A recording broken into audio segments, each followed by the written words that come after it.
Shalom anak-anak kelas 12. Ibu berharap semua dalam keadaan yang sehat dan diberkati oleh Tuhan. Kali ini kita masih akan belajar tentang demokrasi dan hak asasi manusia dalam perspektif Alkitab. Hal ini sangat penting untuk kita pelajari agar menjadi acuan dalam mempraktekkan serta mewujudkan partisipasi dalam penegakan hak asasi manusia dan demokrasi, dan paling tidak dapat meminimalisir pelanggaran demokrasi dan hak asasi manusia yang terjadi di sekitar kita. Kali ini kita akan mengkaji tentang HAM berdasarkan Kejadian pasal 1 ayat 26 sampai ayat yang ke-30. Ibu akan membacakan untuk kita semua isi dari bagian Alkitab ini.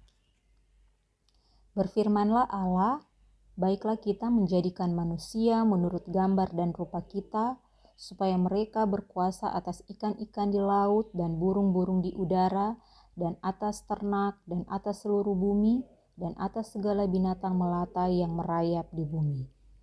Maka Allah menciptakan manusia itu menurut gambarnya, menurut gambar Allah diciptakannya dia, laki-laki dan perempuan diciptakannya mereka. Allah memberkati mereka, lalu Allah berfirman kepada mereka, beranak cuculah dan bertambah banyak, penuhilah bumi dan taklukkanlah itu. Berkuasalah atas ikan-ikan di laut dan burung-burung di udara, dan atas segala binatang yang merayap di bumi. Berfirmanlah Allah, lihatlah aku memberikan kepadamu segala tumbuh-tumbuhan yang berbiji di seluruh bumi, dan segala pohon-pohonan yang buahnya berbiji. Itulah akan menjadi makananmu.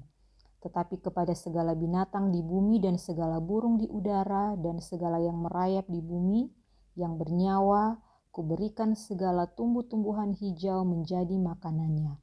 Dan jadilah demikian. Berdasarkan Kejadian pasal 1 ayat 26-30 tadi, maka ada dua konsep mendasar tentang hak asasi manusia. Yang pertama, kedaulatan Allah yang universal, dan yang kedua adalah citra Allah pada setiap manusia. Konsep yang pertama adalah kedaulatan Allah yang universal. Karena Tuhan Allah adalah Allah pencipta, maka Ia berdaulat atas alam semesta termasuk kehidupan manusia.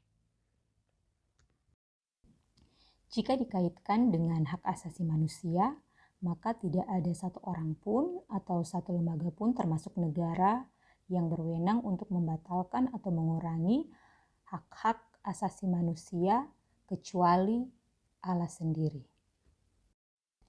Dengan demikian, pelanggaran terhadap hak asasi manusia itu sama artinya dengan pelanggaran terhadap ketetapan Allah.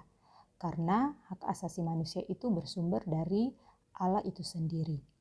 Jadi, karena hanya Allah yang berdaulat atas manusia dan semesta ini, maka tidak boleh ada yang bersikap seperti Allah terhadap sesamanya, dalam arti tidak ada yang mempunyai kekuasaan yang tidak terbatas dan berhak menuntut ketaatan mutlak dari sesamanya.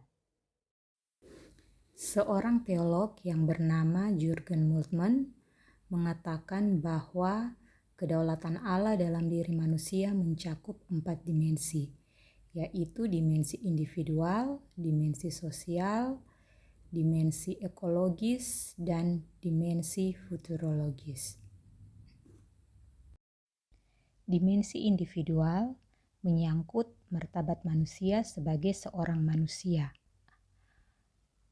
yang memiliki kedudukan dan derajat yang sama sebagai ciptaan Tuhan, sehingga memiliki hak dan kebebasan pribadi yang tidak dapat dirampas atau dilanggar oleh siapapun. Ada kewajiban asasi yang harus ia lakukan sebagai individu, yaitu menghargai derajat dan martabat yang sudah Tuhan anugerahkan. Contohnya, tahu menjaga diri untuk tidak terjerumus ke hal-hal yang merugikan diri sendiri ataupun mempermalukan diri sendiri. kemudian berusaha untuk meningkatkan kualitas diri sendiri, dan contoh-contoh yang lain yang berkenaan dengan caranya menghargai martabatnya sebagai manusia dan tentu juga menghargai martabat orang lain. Yang kedua yaitu dimensi sosial menyangkut hidup kebersamaan dengan orang lain. Dengan hak-hak asasi yang ia terima yaitu hak untuk berkomunitas, hak untuk membentuk keluarga, hak untuk berkomunikasi dengan orang lain, dan hak-hak yang lain. Hak-hak tersebut tentu saja mengimplikasikan kewajiban seperti bergaul secara baik dan benar, rukun dengan sesama anggota keluarga maupun dengan tetangga yang ada di sekitar, mampu untuk menyampaikan informasi yang benar dan dapat dipertanggungjawabkan kepada orang lain, dalam artian tidak menyebar fitnah, tidak menyebar berita hoaks yang dapat meresahkan kehidupan bersama. Kemudian, menghormati kebebasan dan perbedaan yang ada di tengah kehidupan sosial dan contoh-contoh yang lainnya. Dimensi ekologis menyangkut kuasa manusia atas alam ciptaan. Hak atas alam ciptaan adalah menggunakan, memberdayakan, dan mengelola alam ciptaan yang mengimplikasikan kewajiban untuk menjaga dan memelihara alam ciptaan ini. Kuasa yang diberikan oleh Tuhan Allah yang tertuang dalam Kejadian pasal 1 tidak serta-merta membuat manusia berkuasa secara mutlak atas alam ciptaan. Ingat bahwa hanya Tuhan Allah yang berdaulat atas alam semesta ini. Dimensi futurologis menyangkut kesempatan untuk memiliki masa depan.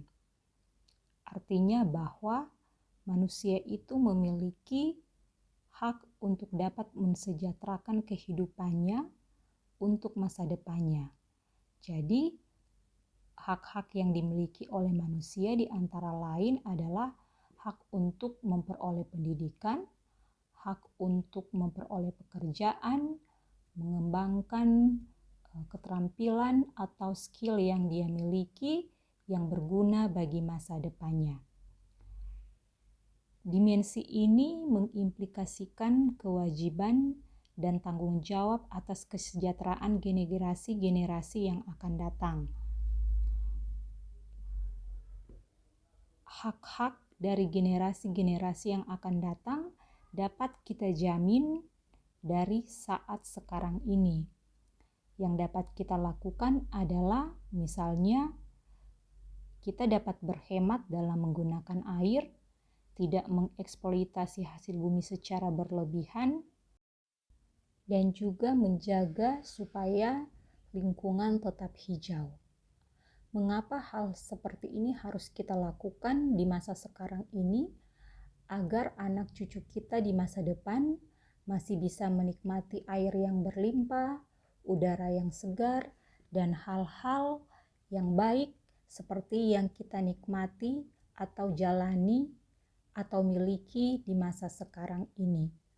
Perlu untuk kita menjamin hak-hak generasi-generasi yang akan datang, anak cucu kita, karena mereka juga berhak untuk memperoleh apa yang sedang dan sementara kita rasakan dan alami serta jalani di masa sekarang ini.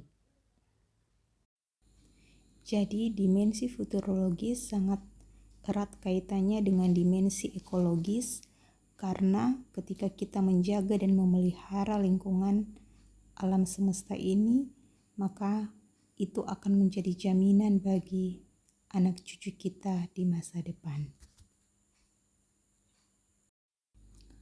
Konsep yang kedua yaitu citra Allah pada setiap manusia. Seperti yang tertuang dalam Kejadian 1 ayat 26-30, manusia adalah imago Dei atau gambar Allah. Itu berarti bahwa setiap orang dan semua orang adalah penyandang citra Allah sebagai pribadi yang utuh, pribadi di hadapan Allah, dan bertanggung jawab kepada Allah. Sebagai imago Dei, maka manusia secara unik memantulkan Allah di dalam kehidupannya. Manusia menampilkan Allah yang bermartabat, adil, benar, bebas bertindak, dan memiliki kasih. Dengan demikian, hak yang diterima oleh manusia sebagai imago Dei harus tercermin dalam kewajiban asasinya, yaitu menghargai martabat dirinya dan sesama, bertindak adil tanpa membeda-bedakan, menegakkan kebenaran dalam perkataan dan tindakan, dan mengasihi sesamanya.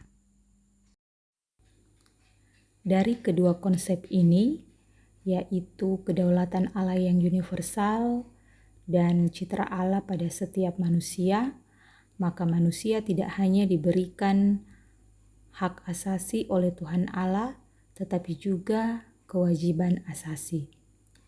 Dalam setiap hak diikuti oleh kewajiban.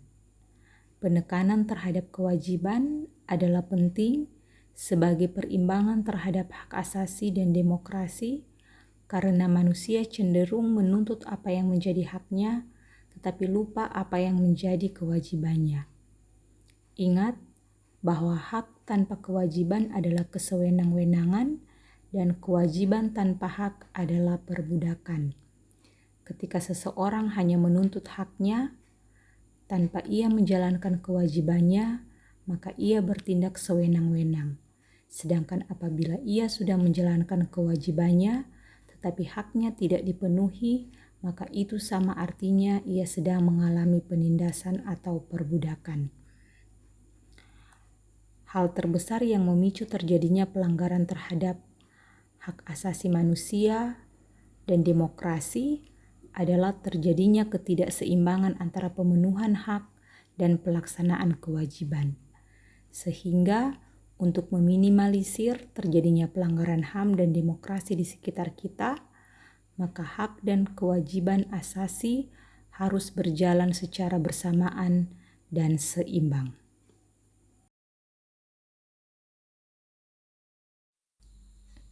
Dari materi yang sudah kita pelajari, dapat kita simpulkan beberapa hal, yaitu: pertama, hak asasi manusia adalah anugerah Allah kepada setiap orang dan semua orang tanpa terkecuali. Kedua, melanggar hak asasi manusia itu sama artinya dengan melanggar ketetapan Allah. Yang ketiga, manusia sebagai gambar dan rupa Allah mencerminkan Allah sendiri dalam kehidupannya dengan keselarasan antara hak dan kewajiban asasi. Demikianlah materi tentang demokrasi dan HAM dalam perspektif Alkitab.